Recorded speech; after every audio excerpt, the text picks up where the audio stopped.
আসসালামু আলাইকুম। তো আমাদের এখান থেকে ল্যান্ডিং পেজ নেওয়ার পর এই ল্যান্ডিং পেজের যে কোনো কন্টেন্ট আপনারা কীভাবে পরিবর্তন করবেন সেটাই আজকের এই ভিডিওতে দেখাই দিব। তো প্রথমে হচ্ছে আপনি আপনার ল্যান্ডিং পেজটা করে নেবেন, লগ ইন করে নেবেন। লগ ইন কীভাবে করবেন সেটা তো আগের ভিডিওতে আমি দেখিয়েছি। লগ ইন করার পর আপনার সামনে এমন আসবে।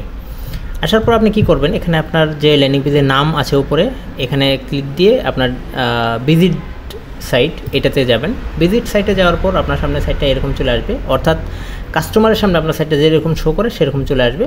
আসার পর এখান থেকে আপনি যদি কোনো কিছু এডিট করতে চান তখন আপনাকে এডিট উইথ এলিমেন্টের উপর থেকে এই অপশনে যেতে হবে। তো এডিট উইথ এলিমেন্টের ক্লিক দেওয়ার পর আপনি এখানে চলে গেলেন। যাওয়ার পর দেখেন কি করতে হবে, আমি আপনাদেরকে দেখাই দিচ্ছি।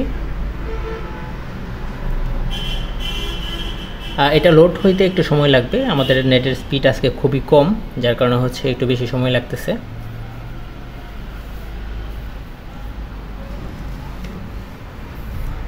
ওকে, এটা অলরেডি লোড হয়ে গেছে। এখন আপনি যদি এখানে কোনো কিছু পরিবর্তন করতে চান সেটা কীভাবে পরিবর্তন করবেন, দেখেন এখানে আপনি ধরেন এই লেখাটা আপনি পরিবর্তন করতে চান। এখানে ক্যাপসুলের নাম আছে দৌড়া ক্যাপসুল। তো দৌড়া ক্যাপসুলের উপর আপনি যদি ক্লিক দেন, এখানে হচ্ছে দৌড়া ক্যাপসুল লেখাটা শো হয়ে গেছে। এখন আপনি এই লেখাটা বাদ দিয়ে যদি অন্য কিছু লিখতে চান, যেমন হচ্ছে অন্য একটা ক্যাপসুল, হ্যাঁ,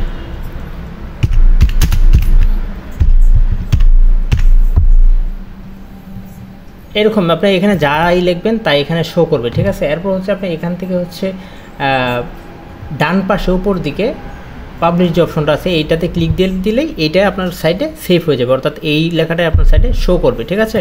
তো আমরা এখানে দৌড়া ক্যাপসুল আগেটাই দিয়ে দিচ্ছি।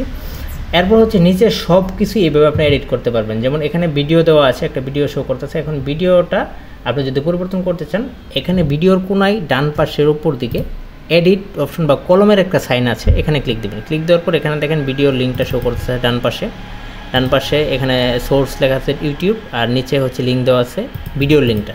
এখন আপনি যদি এই ভিডিওটা পরিবর্তন করতে চান, তাহলে যে ভিডিওটা দিতে চান সেই ভিডিওর লিঙ্কটা এখানে দিয়ে জাস্ট পাবলিশে ক্লিক দিয়ে দিলেই আপনার এটা পরিবর্তন হয়ে যাবে, ঠিক আছে। এরকমভাবে সব কিছুই কিন্তু আপনার সাইটে পরিবর্তন করতে পারবেন। তো কথা হবে পরবর্তী টিউটোরিয়ালে অন্য কোনো একটা টপিক নিয়ে। সে পর্যন্ত সবাই ভালো থাকবেন।